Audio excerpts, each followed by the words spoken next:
Welcome to personal finance bulletin money time. मैं हूं आपके साथ मीनू शर्मा। आपको बताऊंगी आपकी जेब और जिंदगी पर असर डालने वाली पर्सनल फाइनेंस, बिजनेस और पॉलिसी से जुड़ी तमाम बड़ी खबरें। तो चलिए फटाफट शुरू करते हैं इस बुलेटिन में खबरों का सिलसिला।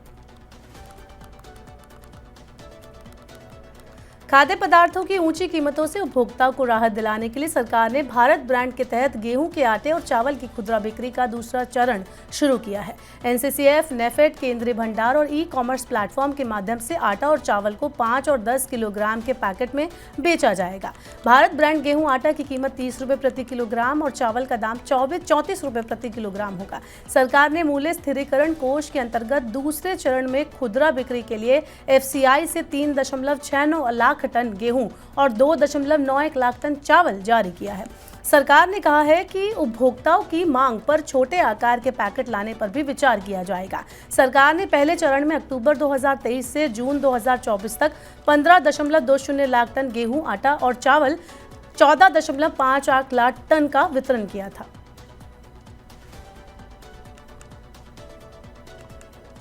इनकम टैक्स डिपार्टमेंट ने टैक्स पेयर्स को बड़ी राहत देने के लिए टैक्स अधिकारियों को निर्दिष्ट शर्तों के अधीन टैक्स पेयर्स के देय ब्याज को माफ करने और उसे कम करने की अनुमति दे दी है। इनकम टैक्स कानून की धारा 220(2)(a) के तहत यदि कोई टैक्स पेयर किसी डिमांड नोटिस में निर्दिष्ट टैक्स राशि का भुगतान करने में विफल रहता है तो उसे भुगतान करने में देरी की अवधि के लिए 1% प्रति माह की दर से ब्याज का भुगतान करना होगा। सीबीडीटी ने ब्याज की मौद्रिक सीमा निर्धारित की है जिसे टैक्स अधिकारी माफ कर सकते हैं या कम कर सकते हैं। इसके अनुसार पीआरसीआईटी रैंक का अधिकारी 1.5 करोड़ रुपए से ज्यादा के बकाया ब्याज को कम करने या माफ करने का फैसला कर सकता है। 50 लाख रुपए से 1.5 करोड़ रुपए तक के बकाया ब्याज के लिए सीसीआईटी रैंक का अधिकारी फैसला लेगा, जबकि पीआरसीआईटी या इनकम टैक्स कमिश्नर 50 लाख रुपए तक के बकाया ब्याज पर फैसला कर सकते हैं। वित्त मंत्रालय ने क्षेत्रीय ग्रामीण बैंकों के विलय का चौथा चरण शुरू कर दिया है। इससे ऐसे बैंकों की संख्या वर्तमान में 43 से घटकर 28 हो जाने की संभावना है। वित्त मंत्रालय की ओर से तैयार किए गए खाके के अनुसार विभिन्न राज्यों में 15 क्षेत्रीय ग्रामीण बैंकों का विलय किया जाएगा। आरआरबी का विलय आंध्र प्रदेश, उत्तर प्रदेश, पश्चिम बंगाल, बिहार, गुजरात, जम्मू कश्मीर, कर्नाटका, मध्य प्रदेश, महाराष्ट्र, ओडिशा और राजस्थान में किया जाएगा।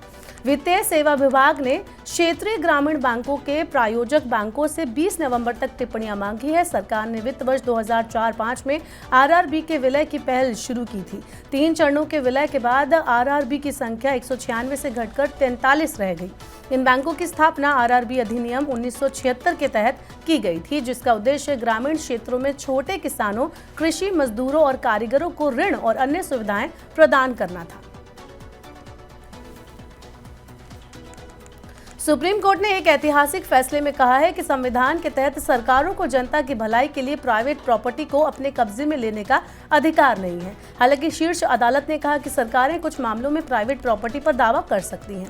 सुप्रीम कोर्ट के ताज़ा फैसले में न्यायमूर्ति कृष्णा अय्यर के पिछले फैसले को खारिज कर दिया गया, जिसमें कहा गया था कि सभी प्राइवेट प्रॉपर्टी को संविधान के अनुच्छेद 39(b) के तहत सरकारें अधिग्रहित कर सकती हैं। सुप्रीम कोर्ट के इस फैसले ने उन कई फैसलों को पलट दिया है जिसमें समाजवादी सोच को अपनाया गया था और कहा गया था कि सरकारें आम भलाइयों के लिए सभी निजी संपत्तियों पर कब्जा कर सकती हैं। कर अधिकारियों ने जीएसटी के तहत पंजीकृत करीब 18,000 फर्जी कंपनियों का पता लगाया है। ये कंपनियां 25,000 करोड़ रुपए की टैक्स चोरी में शामिल थीं। कंपनियों के खिलाफ हाल ही में सख्त हुए राष्ट्रीय अभियान में अधिकारियों ने 73,000 कंपनियों की पहचान की थी, जिनके बारे में उन्हें संदेह था कि वो बिना किसी वास्तविक माल की बिक्री के केवल इनपुट टैक्स क्रेडिट का लाभ उठाने के लिए स्थापित की गई थी। ये सभी कंपनियां सरकारी खजाने को चूना लगा रही थी। विशेष जांच अभियान के दौरान इन कंपनियों ने लगभग 70 करोड़ रुपए का जीएसटी भुगतान किया है। सरकार फर्जी जीएसटी पंजीकरण की जांच के लिए लक्षित कार्रवाई कर रही है और ज्यादा से ज्यादा भौतिक सत्यापन किया जा रहा है। अगर आपने अपने आधार कार्ड के विवरण जैसे पता, नाम या जन्म तिथि को पिछले 10 साल से अपडेट नहीं किया है तो आपके पास ऐसा फ्री में करने का आखिरी मौका है। Unique identification authority of India यानी UIDAI ने आधार विवरण को ऑनलाइन फ्री में अपडेट करने की अंतिम तारीख आगे बढ़ाकर 14 दिसंबर 2024 करने की घोषणा की है। सभी आधार कार्ड धारक अब बिना किसी शुल्क के अपने आधार विवरण को ऑनलाइन अपडेट कर सकते हैं। UIDAI ने 10 साल पुराने आधार कार्ड धारकों के लिए आधार विवरण को अपडेट करना अनिवार्य बनाया है। इससे कार्ड धारक की बायोमेट्रिक जानकारी की सटीकता में सुधार होगा, सेवा वितरण में वृद्धि होगी और प्रमाणीकरण प्रक्रियाओं की सफलता दर भी बढ़ेगी।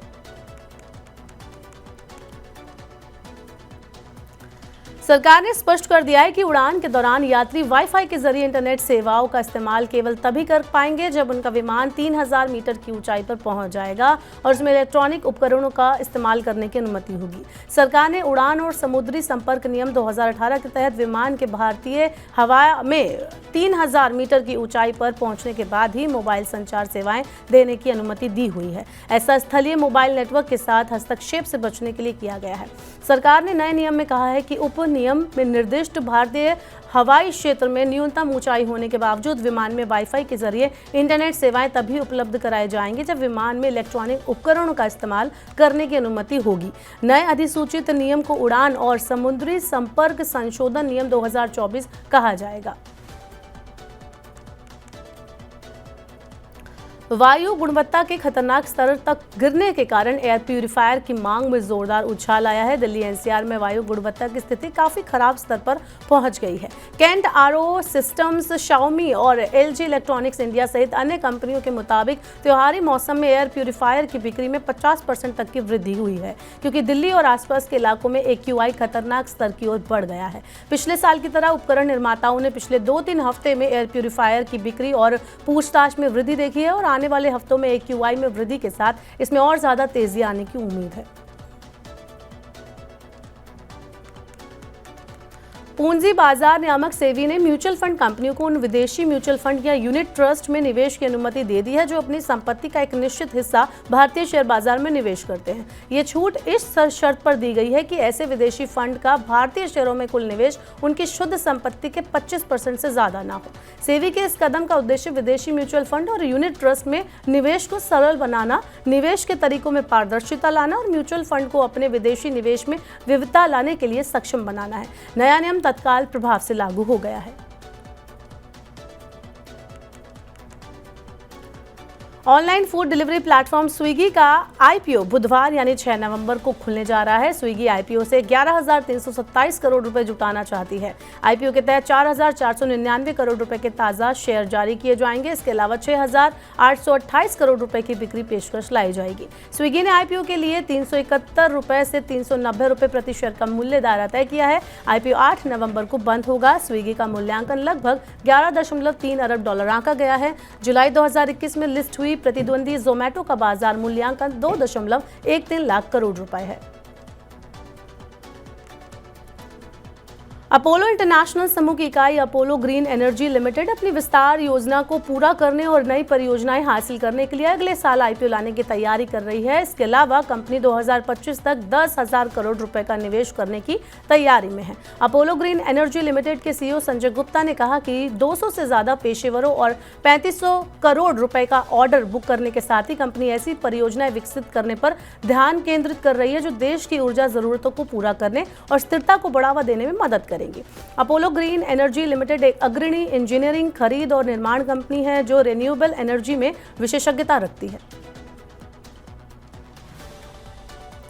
तो ये थी फिलहाल के लिए मनी टाइम में आज की तमाम बड़ी खबरें। अब वक्त हो गया आपसे विदा लेने का। अब आपसे होगी कल मुलाकात। पर्सनल फाइनेंस से जुड़ी खबरों को पढ़ने, सुनने, उनसे जुड़े खास कार्यक्रमों को देखने के लिए आप मनी 9 के YouTube चैनल को जरूर सब्सक्राइब कर लें। साथ ही आज का हमारा मनी टाइम आपको कैसा लगा नीचे कमेंट बॉक्स में अपना फीडबैक हमें जरूर दें। फिलहाल के लिए इस बुलेटिन में इतना ही। बने रहिए मनी 9 के साथ। नमस्कार, शुभ रात्रि।